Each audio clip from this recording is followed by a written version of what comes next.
morning, all. I just wanted to come out and say thank you to Colonel Dillon.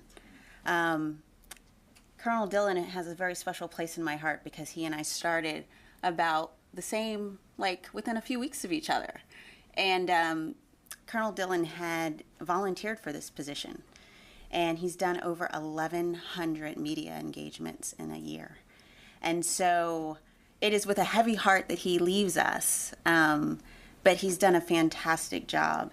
And all of our spokespeople are so important, but Colonel Dillon has talked about the liberation of Mosul, of Raqqa, as well as Iraq. And so I just wanted to personally say thank you.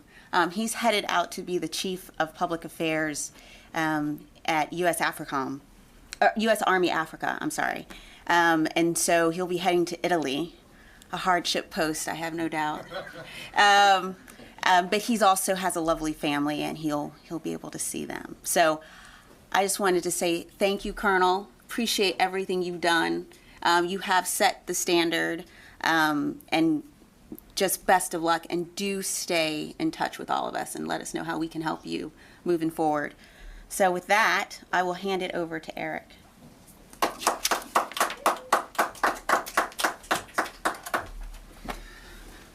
All right, well, welcome everybody. I'm glad to see you all, and Colonel Dillon's last press briefing. He's been a great source of information and help, and a great friend to a lot of us, and he's certainly going to be missed. Today, we'll turn it over to Colonel Dillon. He's got a few videos to share with you as well, added bonus, and then we'll take your questions. Colonel Dillon. All right, thank you, Eric, very much. First, I'll get started with Iraq, and then we'll move to Syria.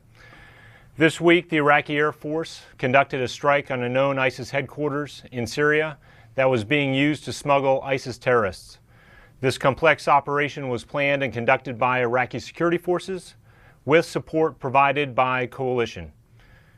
This strike demonstrated Iraq's willingness to do what is necessary to secure its citizens, as well as their role as an important partner in the global coalition to defeat ISIS. In the past 4 days, polling stations across Iraq prepared for the upcoming election. The Iraqi security forces, in conjunction with Iraqi government officials, also conducted rehearsals of security operations and security planning. In the past week, the Iraqi security forces continued to aggressively pursue ISIS remnants throughout the country, destroying 4 tunnel systems and locating 27 weapons caches and more than 30 improvised explosive devices and mortars throughout Iraq. During their operations, the ISF also detained 9 suspected ISIS terrorists. While hard work remains after the defeat of ISIS's tyrannical self-proclaimed caliphate, there are encouraging signs that life is returning to normal. In the past month, various groups across Iraq and Syria, including Assyrians, Yazidis, and Kurds, celebrated Nowruz for the first time in years free from ISIS. And in Mosul, the United Arab Emirates, a valued partner in the coalition, pledged to assist Iraq in reconstructing the Al-Nuri Mosque and the Hadba Minaret, which were destroyed by ISIS as they withdrew further into the city in June of last year. Iraqi security forces continue to provide security that enables stability necessary for rebuilding and reconstruction to take place. Moving on to Syria, in the past week, the coalition conducted 14 strikes against ISIS terrorist fighters and defensive fighting positions in Syria. In the following 2 strike videos, you will see coalition airstrikes on an ISIS headquarters building and an ISIS vehicle-borne IED facility. And Eric, please let me know once those are complete.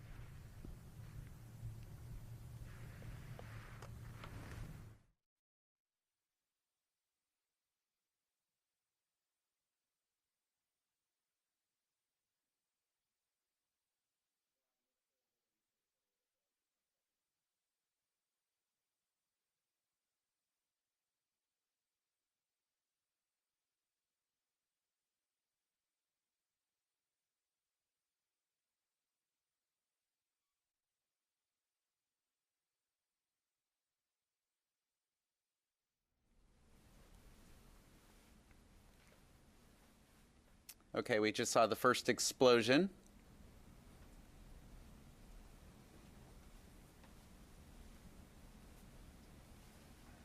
Now the second video is beginning.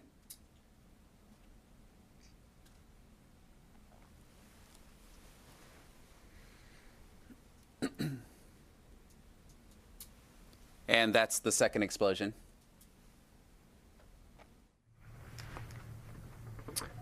All right, very good. The coalition's ability to effectively target and destroy remaining ISIS terrorists is largely due to a constant overhead presence of various intelligence, surveillance, and reconnaissance platforms that continuously soak up intelligence on ISIS in southeast Syria and along the Syria-Iraq border. We will continue to conduct operations that limit ISIS freedom of maneuver and also constrain their ability to generate forces and degrade their command and control nodes until the terrorist organization is defeated. In addition to servicing ISIS targets, the Syrian Democratic Forces recently announced the capture of Mohammed Haidar Zamar, a Syrian-born German national who worked as a recruiter for ISIS. The Syrian Democratic Forces continue to prove they are a capable force, defeating ISIS throughout most of north and eastern Syria, but also detaining hundreds of foreign terrorist fighters. Terrorist fighters in the region are attempting to sneak away to establish new safe havens or return back to their home countries to recruit, plot, and execute attacks. These terrorist tradecraft, passports, and relationships represent a global threat to the civilized world. The SDF are denying ISIS the ability to do this. Also denying ISIS the ability to come back to liberated areas, the Raqqa internal security forces continue to grow, improve, and provide Raqqawis with security. The coalition has trained many of the RISF on law of armed conflict, weapons familiarization, first aid, and counter-IED awareness. The Raqqa Internal Security Force is subordinate to the Raqqa Civil Council, a local body that is representative of Raqqawis and responsive to their needs. Just last week, on April 19th, that marked the first anniversary of the formation of the Raqqa Civil Council, and the RCC have been instrumental in instituting stabilization projects in an effort to bring life back to Raqqa after the defeat of ISIS. One such initiative is the restoration of the region's canal system, restoring water to tens and thousands of northeast Syrians. According to the Raqqa Civil Council, water services now flow as far east as the Deir ez-Zor province and supply hundreds of wheat farms throughout the region.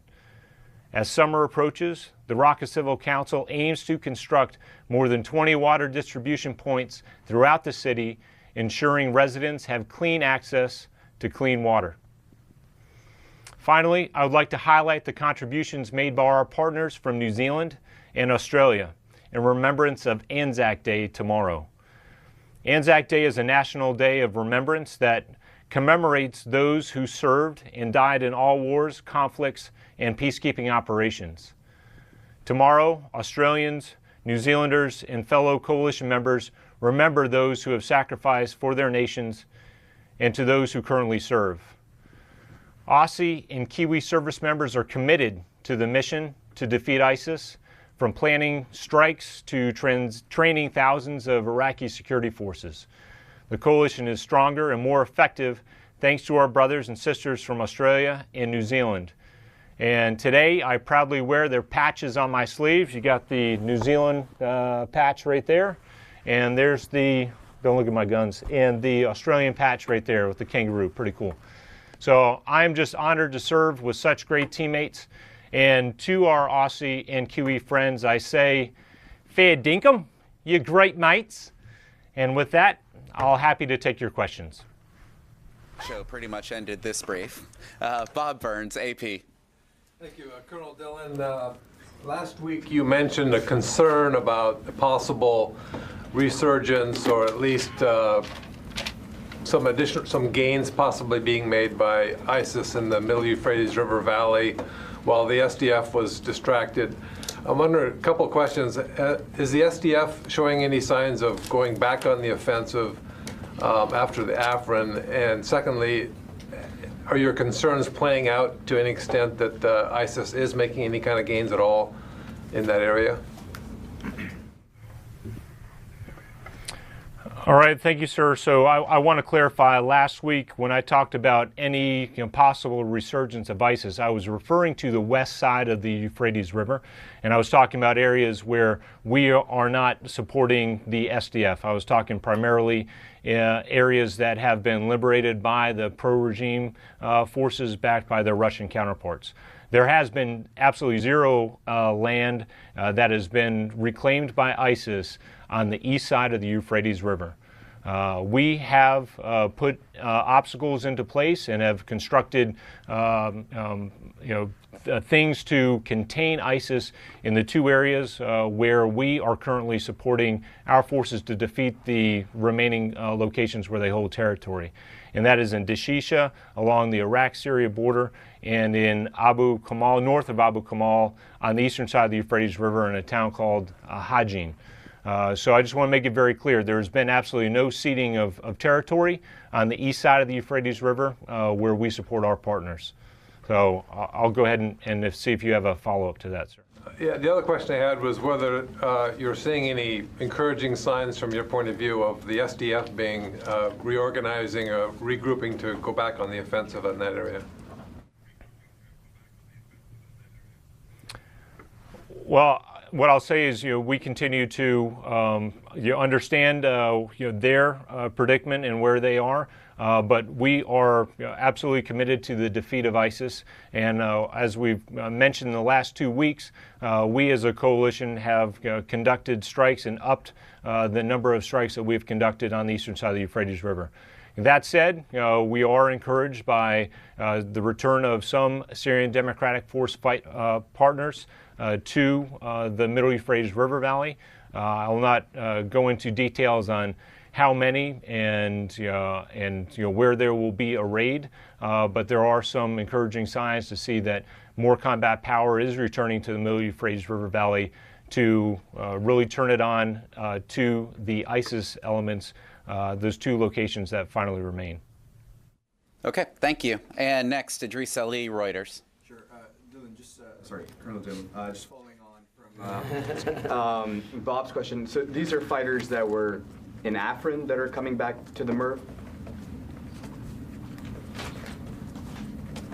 I'm not going to say exactly where these fighters are coming from. Oh, I've got a little reverb there. So all I'll say is that we are starting to see more fighters starting to return to the Middle Euphrates River Valley, and as we look to continue and eradicate and annihilate ISIS in the final two remaining locations where they hold territory.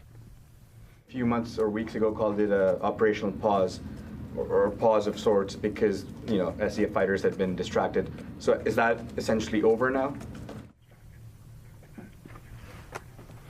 So the way I've clarified, I've characterized it as that the SDF have been limited in their ability to conduct offensive operations, and so that actually did happen around the February timeframe.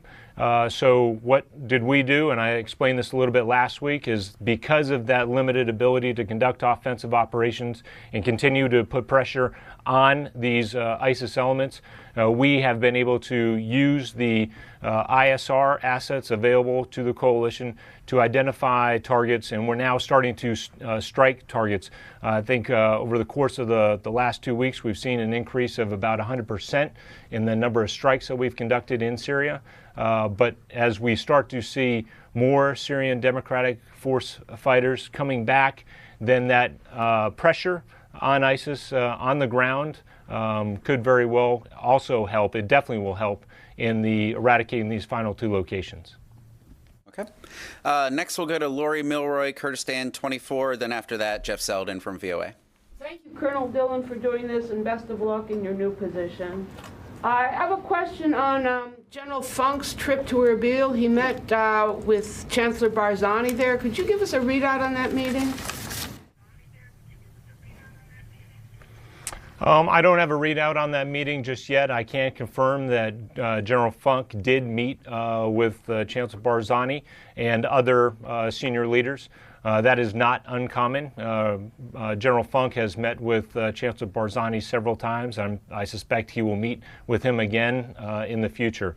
But I do not have a readout of what was discussed, but I'm sure it was all focused on security issues and how the coalition can continue to support the Peshmerga and Kurdish security elements as we look towards the elections and into the future.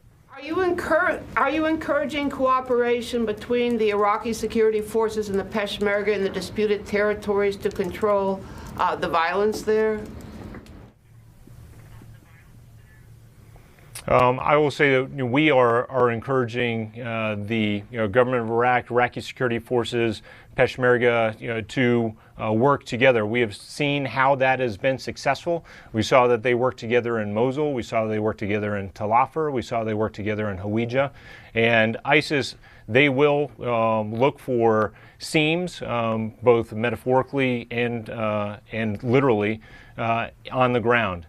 So the government of Iraq, Prime Minister Abadi, knows that all Iraqis require security, and that includes northern Iraq.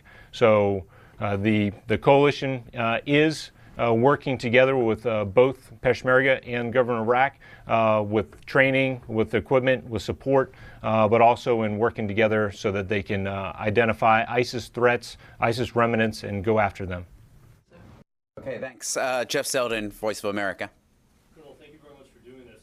You talked a little bit about the two areas where ISIS fighters are now concentrated in Syria, but can you give us a better sense of how many fighters are there and whether and to what extent ISIS fighters are spread out throughout the areas where there's some fighting, including in the areas that have not been liberated by the coalition? What type of concentration, what type of threat are they posing to coalition forces, other areas, and what type of, do you have any sense of how they're communicating? How, if it's just small bands operating independently, or is there some larger command and control?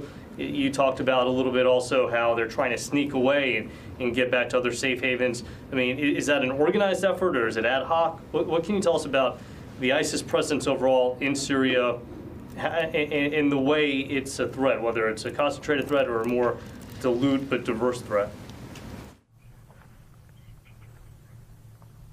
Okay.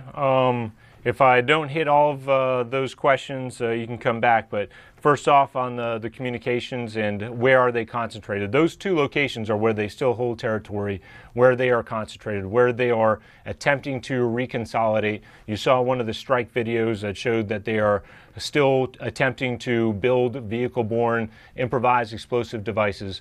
So these two areas is what they've got, and that's really it. Otherwise, they are out in remote, sparse areas, or they are hiding in onesies and twosies amongst population. As far as their ability to communicate, I just know that we are obviously looking at several different ways on how they communicate and look to rip apart any type of networks that they still have. We've been able to do that through many of the different aspects that they have used to run their so-called caliphate, from whether it's recruiting, whether it's financing their operations, whether it's by plotting and planning external attacks in other areas throughout the world. They have, and the drone networks as just another example. Those have been ripped apart and are almost non-existent at the moment. And that's the intent, is to continue to drive the SDF and to drive our partner forces to a point where they no longer hold territory, and then they no longer have the ability to reconsolidate, regroup, and conduct attacks, and even in small types of attacks. So I'll go ahead and pause there, and if I missed any of your questions, please follow up. Just to follow up, then, with the onesies and twosies, it doesn't sound like that bad, but is there any sense of how many onesies and twosies are out there across the area that ISIS formerly held, and what type of danger might some of those fighters present? They've had battlefield experience, perhaps they've been recruiters. Are they potential sleeper cells or potentially starting up new points of resistance against the coalition and the SDF? Okay, good question. So you take, for example, the Syrian-born German national who was a recruiter for ISIS. He was someone that was not in Haji and was not in Dashisha, but the Syrian Democratic Forces, as they have with hundreds of other foreign terrorist fighters that are attempting to flee the area, they've been able to capture them. You've also seen in places along the border where the Iraqi security forces, in the area near Dashisha along the border, as terrorists attempt to flee, those locations, they are being captured as well.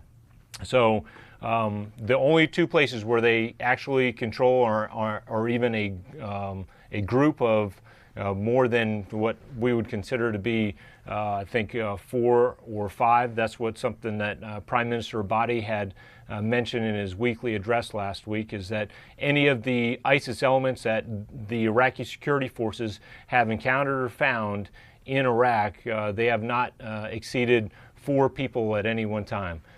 So that goes to show potentially a snapshot of what ISIS looks like when they don't hold territory, and as they attempt to get together and they attempt to conduct attacks, they've been thwarted largely throughout Iraq, as an example. Very much. Next to Wes Morgan with Politico. You can tell us a little bit more about the types of coalition support that were provided to the Iraqi Air Force strike inside Syria, and what kinds of platforms, what kinds of stuff beforehand. Okay, so Wes, thanks for the question. Number one is the majority of the support that the coalition provided was intelligence support on the target, and both before, during, and after. We also provided some other assets in the air nearby that were also a part of the support package. But it really was the Iraqis who planned this all the way through. It was their commitment and their coordination also with their neighbors and the Syrian government before they conducted these strikes. They were successful, and not only is Iraq a coalition partner to fight ISIS in Iraq, but they are a coalition member. And as I have gone about this job and have gone to different places like London and Berlin, Iraqi senior officials are very prominent in providing the information that is helpful to all of the coalition, the 71 nation coalition. So that's just a small insight into their role as they continue to improve, as they continue to get better, and their experiences in fighting ISIS, I think, will be worthwhile for the rest of the greater coalition. Just a quick follow-up. Were any troops able to do sensitive site exploitation on the scene of that strike, whether coalition or Iraqi or whoever? I will not. Number one, I don't know, but number two, I would say that based on where that target is, or was rather, I think I can use the past tense now, is in a place where there's still a very high ISIS activity. So this is still in one of those two areas where ISIS still holds territory. Okay, thank you. And next to Jeff Shogel with Task and Purpose, and after that we'll jump to Ryan Brown with CNN. Jeff. Thank you, Colonel. One of my great failings in life is that I'm bad at math. You had mentioned that strikes in Syria are up 100%, and I think you had mentioned earlier that in the past 2 weeks, coalition air forces had launched 14 strikes in Syria. So is it accurate to say that the strikes in Syria have increased from 7 to 14? So what I'll do is when I go back, I get a weekly rollout of, and I don't have both of those with me, but I know that every single day I get a up-to-date last 7 days. And yesterday when I went through that, it was we doubled the amount of strikes since the week previously. So all of that information, all that data is readily available to all of you through our strike releases. But I'll be happy to go back, crunch those numbers, and send it to you. But we have, without a doubt, increased the amount of strikes that we have conducted in Syria as a result of soaking up all of this intelligence and target information. I'd appreciate that information. Also, I've heard about another insurgent group in Iraq called the White Banner. Can you talk about how big this group is and what kind of a challenge they pose?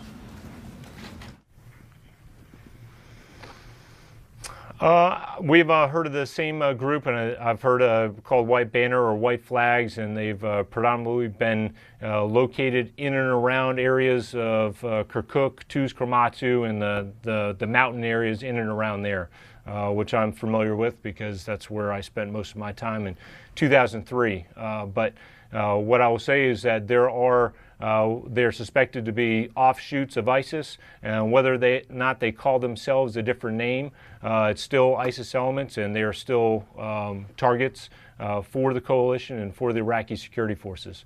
And I know that the Iraqi security forces recognize this group and have aggressively pursued them in their operations, particularly in that area that I just mentioned. Okay, thank you, Jeff. Ryan Brown, CNN. Hello, Colonel. Thank you for doing this, and thank you for the year of putting up with us in these briefings. Just a couple follow-ups on Zamar. You mentioned that he was working as an ISIS recruiter when he was picked up by the SDF, and you said he wasn't picked up in Hajin or Dashisha. Can you say where he was captured, and has coalition had access to him yet? Okay, Ryan. The SDF captured Zamar about a month ago, and I will leave it to the Syrian Democratic Forces, who have captured them on a unilateral, their own independent operation that resulted in this capture. They can currently detain him, and as far as any type of further intelligence gathering from the coalition or the United States, I'm not going to address that right now. The SDF, they have him. He is detained, and I'm certain that we will move forward with trying to exploit some information and to be able to use that to illuminate potential other senior ISIS leaders that he was associated with. Can you say how many U.S. citizens have been captured by U.S.-backed forces in Iraq or Syria fighting with ISIS, what that number is? And then on a totally separate note, there was a report in Syrian state media, and I think the AP, that the regime had reached a deal with ISIS pockets in the Damascus suburbs to evacuate them into other ISIS-held areas. Are you guys tracking that, and is it a concern? Okay, so first off, I'll have to come back to you. I do not know the number of U.S. citizens that have been captured by the U.S. and or SDF, whether it be together or unilaterally, but we'll come back to you on that. And as far as the reports on ISIS and the regime potentially coming up with deals, I've seen the same thing in open press.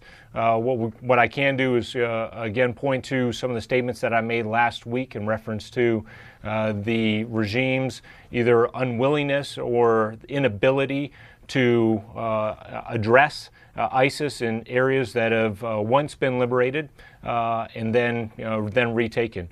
Southern Damascus was one of those. We've seen this elsewhere throughout the areas where the regime have initially defeated ISIS liberated areas. So this is a trend that unfortunately has continued to play out over the course of the last 2 years. Is it a concern? Yes, it is a concern, because we know collectively the evil that ISIS is. But right now, the coalition is very focused on defeating ISIS in the 2 locations that I've mentioned before, and then preventing the resurgence in areas where we have assisted our SDF partners in liberating. So that's where our focus remains, but ISIS anywhere is a threat, as we have seen in the past. Okay, next we'll go to Lucas Tomlinson with Fox. After that, we'll go to Jack Detch with Al Monitor. He's way in the back. He may need a microphone. Lucas, go ahead. Colonel, back over your tour, what would you say made the biggest difference in the ISIS fight? Well, I think I would say, so number one, you got obviously two different theaters. You have Iraq and you have Syria, but I would say that there is a tipping point somewhere in each of the countries where you broke ISIS, and the confidence level in our partner forces, whether that was the Iraqis or whether that was the Syrian Democratic Forces, just started a snowball effect, and it was either a confidence boost or a blow to ISIS that allowed success to continue to feed off of itself. And in Mosul, I think that was clearly the case, and because you saw immediately after Mosul the willingness of ISIS to fight and stay and die in place like they did in Mosul just was not there. And I think it also has to do with a lot of the confidence and the experience and the commitment from the Iraqi security forces and their ability to really operate in complex operations. You heard me talk last week about where they were 2 years ago and hit with a lone M1A1, and then they've increased to doing very, very complex operations and doing it very well. And they continue to get better every single day. And then on the other side in Syria, you saw in Raqqa, the Syrian Democratic Forces, they did not stop. As soon as Raqqa was liberated, they immediately, as a matter of fact, Raqqa was still continuing, and they had ended up piercing all the way down to Abu Kamal in the middle of the Euphrates River Valley to defeat ISIS where they still held territory. So I'm very confident, and we're not going to give timelines on this, but I'm very confident that ISIS will be completely defeated, militarily defeated, and especially in this final about 2% of where they hold territory on the eastern side of the Euphrates River. The SDF are that good. They've proven themselves again and again and again that they're capable of standing up to ISIS and defeating them. And then above and beyond that, what they are doing for the world as far as identifying, capturing, detaining foreign terrorist fighters that are from dozens of countries throughout the world, I think is a mark to how good they really are. And finally, with this Iraqi strike in Syria, the Iraqi military said they had consulted with Syria's president, or at least Syria's military. Was the U.S. part of that consultation that you know of? No, not that I know of, but it's not uncommon for Iraq to coordinate with Turkey, Iran, Syria, who are their partners or rather neighbors. So I don't find that to be strange at all. Okay, thank you very much. Next to Jack Detch, Al Monitor. Colonel, thanks for doing this. Just seeing some reports on social media that the U.S. is building a new outpost in Hasaka in northern Syria. Are you upping construction in that area at all? We will not discuss locations and or personnel and where they're located. We certainly will say that we will make necessary improvements to locations to support our operations and to support our partners in the fight to defeat ISIS in these last two spots. Yeah, and then just with the French president in town, can you talk a little bit about what French troops are doing to support coalition operations and if more of them will be arriving soon? I certainly won't talk on behalf of the French government or the French military. They are a vital and unbelievable contributor to the coalition. I mentioned last week that they have their anniversary, 3 years to the coalition. That includes strike aircraft, that includes ground artillery forces, that includes trainers. So they are very much represented throughout the coalition. But as far as what they are going to be doing in the future, I will leave that to the French government to address. Okay, thank you very much. And I'm sorry, I'm drawing a blank on name and outlet. Yeah, thank you. I think we lost him. Brethren. Ryan, I won't bring him up. Out, and we haven't heard most of your last answer. If you could repeat, I apologize. That's okay. I waited to the last minute. I was smiling because we have my French counterpart here, and as much as I'd love to bring him up here and have him provide the answer to you, I won't do that. Okay. Thank you, Fadi Mansour with Al Jazeera. Colin, I'm sure you're aware of the reports about potential deployment of Arab forces in Syria as an idea. Has there been any discussions about that option inside the coalition? And another question is, I'm just wondering, why did the Iraqis conduct that airstrike in Syria? Why wasn't you guys? Was there like any operational, I don't know, issues related to that operation, or was it just to showcase how good the Iraqis are? Okay, so the first question, clearly we've seen in the news and some of the statements about potential Arab contributions from Arab countries.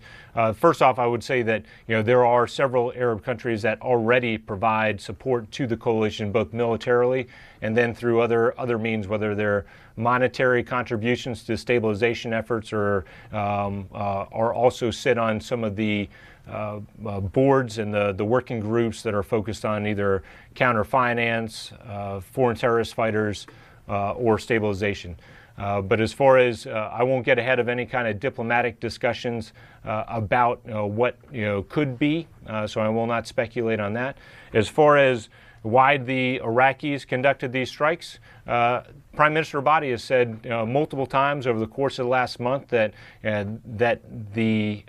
he will protect Iraqi citizens that threaten Iraqi citizens. And you have one of the locations where ISIS still holds territory, and it abuts right next to the border between Syria and Iraq. And he said that he will conduct strikes outside of Iraq and in the region in areas that where ISIS can threaten Iraqi citizens. And so I think you have, number one, you have a necessity and a need to conduct strikes, and then number two, to show that they are capable of this.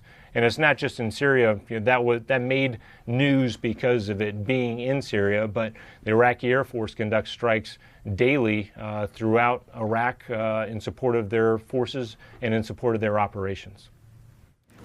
Okay, thank you very much. Next goes to Louis Martinez, ABC. He's way in the back, I hope. Speak up, Louis. Thank you, Eric. Colonel Dillon, thank you again for all of your help this past year. I really appreciate it. A question about the rebuilding and the threat, the terror threat in both Iraq and Syria.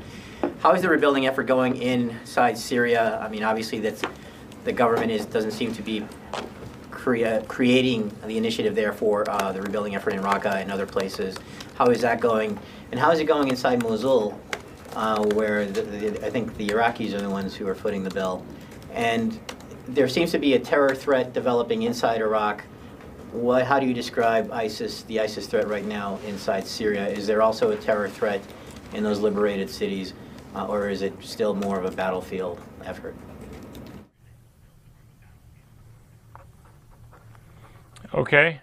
As far as the rebuilding efforts, I just want to make it very clear that the coalition and the military efforts are for securing areas that enable the stabilization to happen. And there are several contributors from the global coalition that have provided monetary contributions to these efforts, but a lot of it is being done in a whole of government approach. So particularly for the United States, you have a Department of State organization called Start Forward that is located in northern Syria that is assisting through the U.S. Through the United States to provide this support. But that also exists through other countries, and also exists through non-governmental organizations, and really largely through these local councils like the Raqqa Civil Council, identifying what projects are needed, what projects are required and are necessary, so that they can prioritize that according to the needs, what the local Raqawis need. So that is a short answer for Syria. In Iraq, you have the United Nations Development Program, and they are using a lot of their efforts and receiving contributions and flow through the government of Iraq to do the same thing. So I guess I should not be the one providing too detailed of an answer on this, but our efforts are really focused on security that allows the stabilization and the rebuilding to happen. As far as the ISIS threat and where it exists, we know that ISIS, even after they lost territory, that they weren't going to just completely fold up and run away. We know that they want to come back, they want to regroup, they want to become relevant again. And it's the Iraqi security forces identifying these threats and doing something about them before they become an attack or a large attack. And we point to, last week I mentioned it, but you just had most recently the Kadamiyya pilgrimage that saw 9 million people come through Baghdad. During that pilgrimage, there were 2 attempts of suicide bombers to do something spectacular, and the Iraqi security forces were able to identify them, stop them, and stop that threat. So there's an example of the Iraqi security forces putting in layered security and identifying these threats before they can become a real problem. Okay, thank you very much. I know Lori Milroy has a follow-up. Has anybody else who hasn't had a chance to ask a question have anything? Okay, Lori. Hello, sir. A question. ISIS has said that they are going to attack the Iraqi elections. You shouldn't vote. You're an infidel if you vote. Are you seeing stepped-up ISIS preparations for attacks on the Iraqi elections now? What I will say that there's been an increase is the amount of operations that the Iraqi security forces are doing throughout Iraq in all areas, in Nineveh, Saladin, Diyala, and Anbar province. So their continued pressure and continued operations is really staying ahead of ISIS's abilities to plan and even attempt to conduct attacks. So we know that ISIS has talked about doing this, talked about disrupting elections, but it's really been the Iraqi security forces that have continued to do a full court press in this time leading up to the elections. And that's where the coalition is also assisting them through various means of intelligence and advising and, when requested, particular strikes. Jeff Shogol, Task and Purpose. Thank you.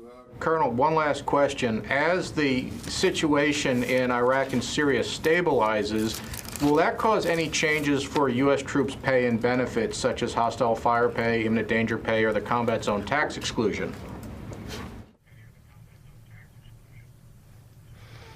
I can't answer that. I don't see that happening at all in the near future.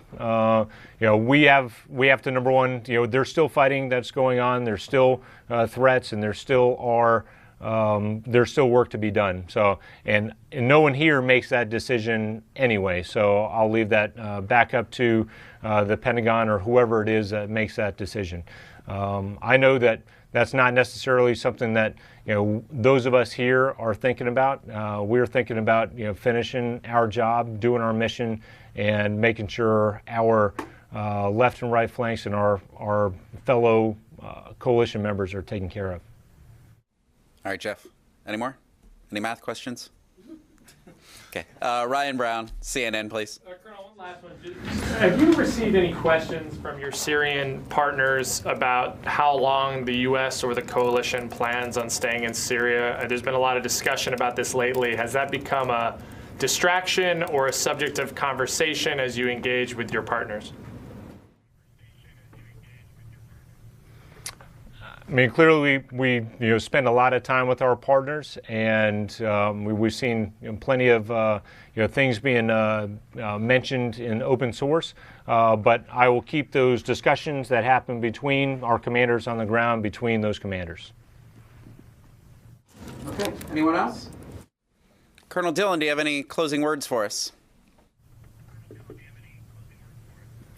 Well, you guys have heard me say several times that I don't discuss future operations, and I will say also that this is a very dynamic environment, and who knows what happens next week. So I am not going to be the one to say this is my last PPC, but if it is, it's been an honor to really represent all of the men and women who represent the coalition, and I hope that I have been able to do them justice. By standing up here and briefing you and talking to you on the phone, because they are really getting after it, and I know that this is a true coalition. I've got two partners in here from other countries. I'm proudly wearing, as you guys know, the New Zealand and the Australian patch on my shoulders here. And I've definitely talked to my Italian counterparts to practice my Italiano before I head back there. But it's been an honor, and all I'll say is our folks in this coalition, and then also at OSD between Eric and Rob Manning and Adrian Rankin-Galloway and the guys at CENTCOM, they're rock solid, and it's been an honor. And I know I've got probably another 2 weeks left, so I'm sprinting to the finish. I'm not done. My phone's always next to me, so feel free to call and ask questions until it's time for me to actually leave. So thank you very much.